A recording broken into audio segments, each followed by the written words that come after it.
Merry meet.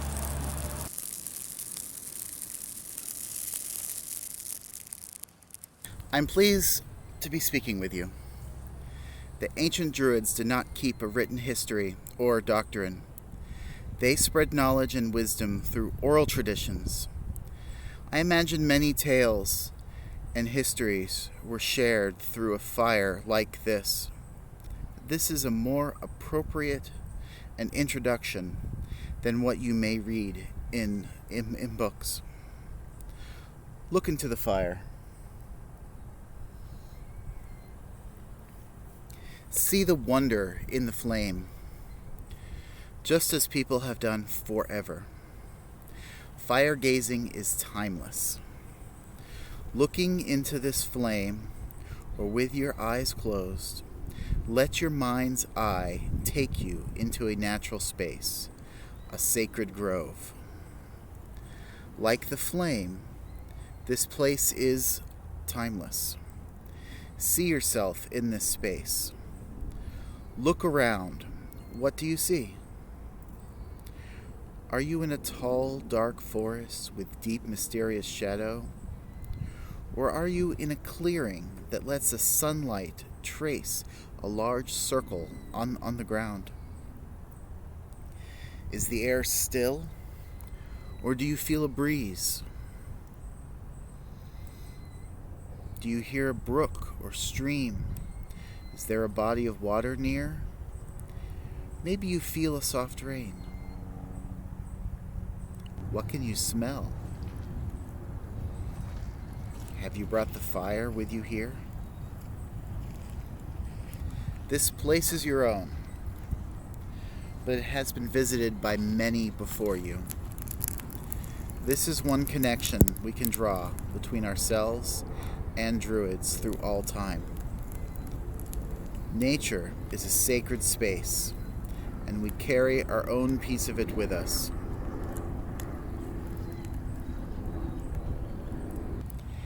Able to visit this space in meditation at any time. You may linger here as long as you need. But when you are ready, return to this fire and listen to this old bard's tale.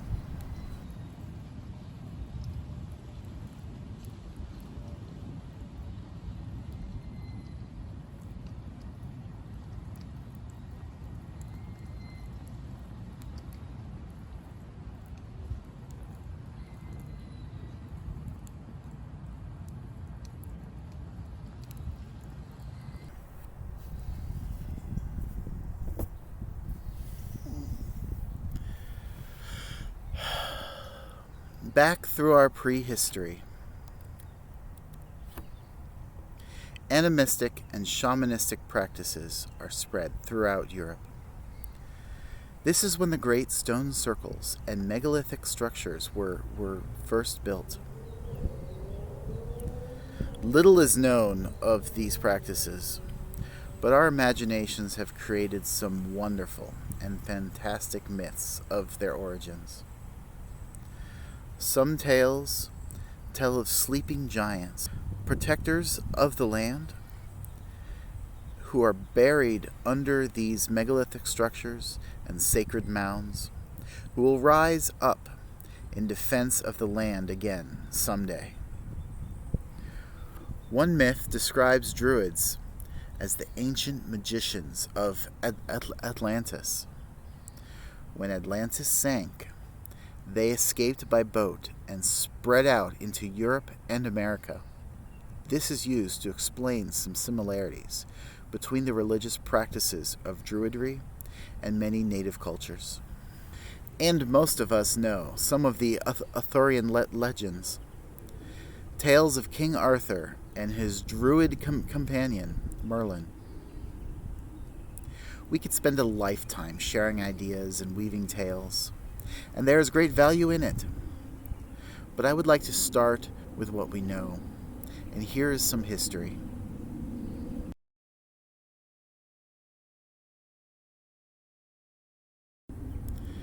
Let's talk about the Celts, an early Indo-European people who from the 2nd millennium BCE to the 1st century BCE spread over much of Europe. There were hundreds of separate tribes. Not a unified empire, each tribe had its own ruling chieftain. What unified them was a shared language. They had many regional differences and separate beliefs, but these were able to be shared and spread due to the shared language. Much of what we know of them comes from outside groups. The Celts were known for their fierce and fearless warriors, but they are also known to have highly skilled artisans and scholars.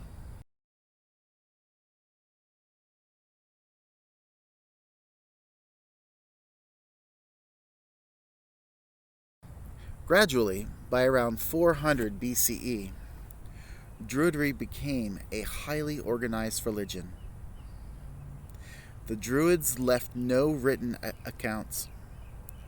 While they were reported to have been literate, they are believed to have been prevented by doctrine from recording their sacred knowledge in any written form, but only sharing their wisdom orally.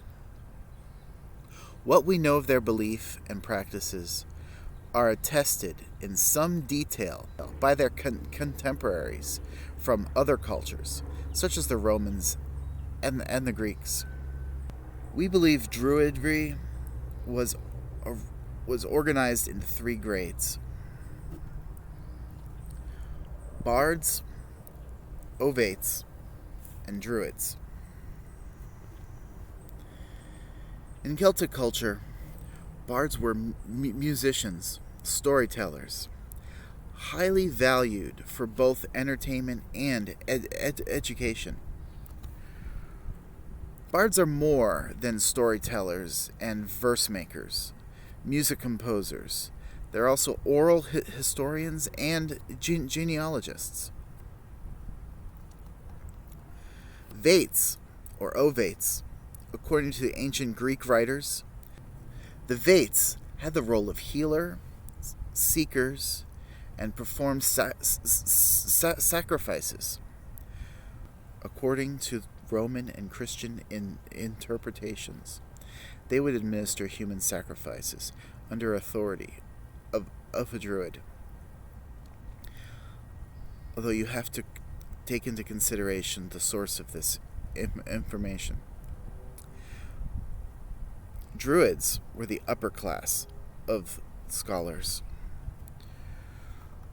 Druids were the religious leaders as well as the legal authorities, educators, lore keepers, medical professionals, and political advisors. It is reported that it took 20 years of study and apprenticeship in many fields before you could become a druid. After 600 CE, Druidry as a public practice had disappeared, but remains a major part of memory and tradition, and perhaps continued in secret.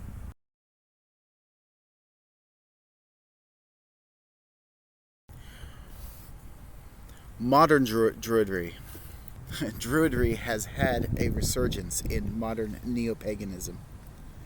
Modern Druidry is not an ancient practice, but rather a recreation religion constructed of fragmented history and interpretations. In this way, no path is the wrong one. Originating in Britain during the 18th century, Druidry was originally a cultural movement and only gained religious and spiritual connotations later in the 19th century. There are highly organized Druid orders in Britain today, the most notable being the OBOD, or the Order of Bards, Ovates, and Druids, oftentimes referred to as just OBOD. They celebrated their 50th anniversary in 2014. Like other neo-pagan practices, there are also solitary druids, people who have their own interpretations and their own practices. Here are some generalizations I feel comfortable making. Druidry promotes harmony and a connection with the natural world. This commonly includes a reverence for the environment itself and an interconnection and respect for all beings. This translates in modern times to include environmentalism. Druidry values wisdom, creativity, and knowledge. Like many pagan faiths, it will always involve study. Druids recognize the four pagan traditional elements of air, fire, water, and earth, as well as spirit, sometimes called Awen. Greater than deity, the Awen is a force of inspiration, creativity, insight, and wisdom. Some see the Awen personified as a muse.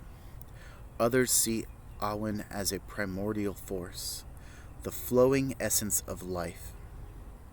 Welsh medieval legend tells of Caradwyn, an enchantress who sought to make her own son wise. She made a potion in her magical cauldron to grant the gift of Awen, wisdom and poetic inspiration. Not all druids recognize the same deity.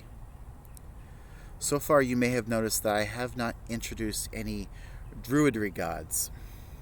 Remember, the Celts were spread out and had very different myths and gods regionally, only some gods and myths being shared. In the same way, modern druids may find connections with different pantheons, or may operate without deity at all.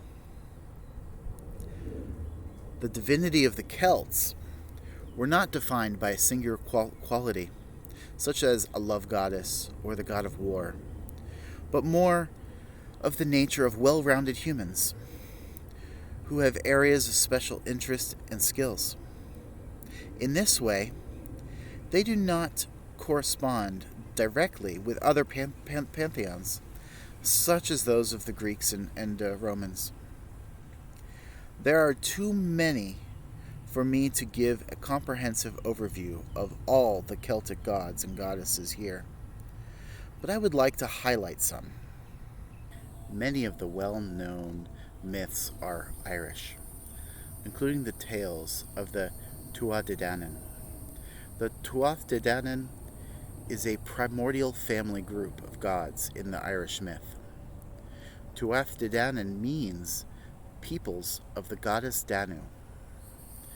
So the first goddess I'm highlighting is Danu, the mother of the Tuatha De Danann. Seen as an ancestral figure, some sources also associate her as a personification of the land itself. Next, there is Dagda. He's a father figure in the Tuatha De Danann, a king, and a druid.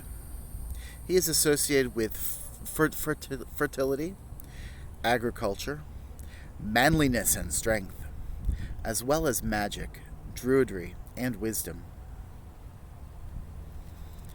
And then there's Lugh, one of the most prominent gods in documented Irish myth. Portrayed as a warrior, a king, a master craftsman, and a savior. He has associated skill and mastery in multiple disciplines, including the arts. He is also associated with oaths, truth, and the law. Lugh is linked with the harvest festival of Lugnasa, which bears his name. Next, the Morrigan. The Morrigan is a warrior goddess associated with war and fate, especially with foretelling of doom, death, or victory. She often appears as a crow, and sometimes as a triad goddess of maiden, mother, and crone. Brigid is another triad goddess associated with the fire of the hearth, home, and healing, the fire of the forge, smithing, and craftsman, and the fire of creativity, whom poets adore. She is associated with Imbolc, the festival at the end of winter. Now I must also mention Cernunnos, or the Horned One, the Lord of the Wild, often associated with animals, forests, fertility, and even wealth.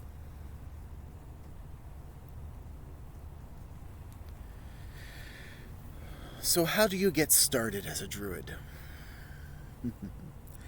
I have homework for you.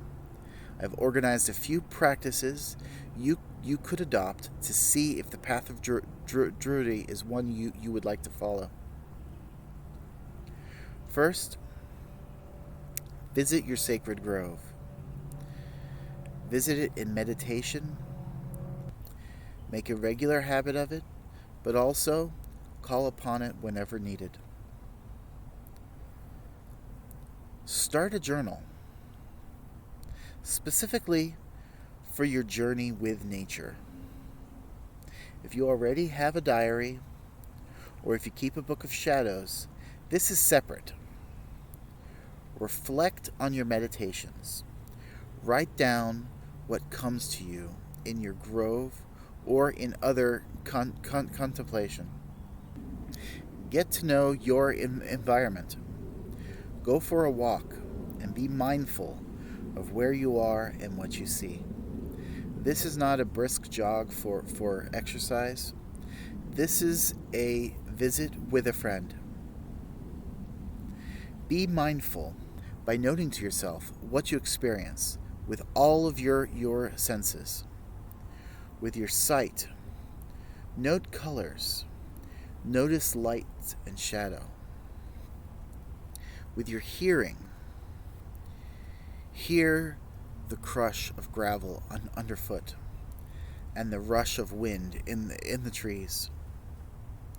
With touch, how does the air feel? Humid or dry? Touch a leaf and a stone. Smell. Note the scent of the space. Smell the flowers and the dirt. Taste. Now be careful not to eat anything without knowing if it is safe. But even if you bring your own water, even its taste will be influenced by the space. And spirit. What are the emotions of this space? Do they feel masculine or feminine, or both, or neither? Note how the elements manifest. Note the earth, stone, and soil, both natural and shaped by man. Note the water, both lakes and streams, and the water in the air, the soil, the vegetation, and in you. Note the air, wind, empty spaces, the movement of leaves, and of your own breath. Note the fire. Feel warmth and feel the light. If you don't have a park or a natural space nearby, remember, we are all in the natural world. Notice the growth in the cracks of the sidewalk. Say hello to the birds and other wildlife. Try talking to a tree, even one on the side of a busy street. Establish a regular route. Walk the same route to notice changes over time. Watch flowers grow and bloom over weeks, and trees' branches stretch wide over months. Walk at different times of the day to notice the differences in the same area in the morning and in the evening. Be aware of seasonal changes. Note in your journal what you see on these walks. Look back over these notes from time to time to help reflect on these changes. Study. Remember, the Druid had to study for 20 years before becoming a full Druid. Wisdom and knowledge are hard-earned, but together they fuel creativity. It is the gift of Awen. Blessed be. Merry meet, merry part, and merry meet again.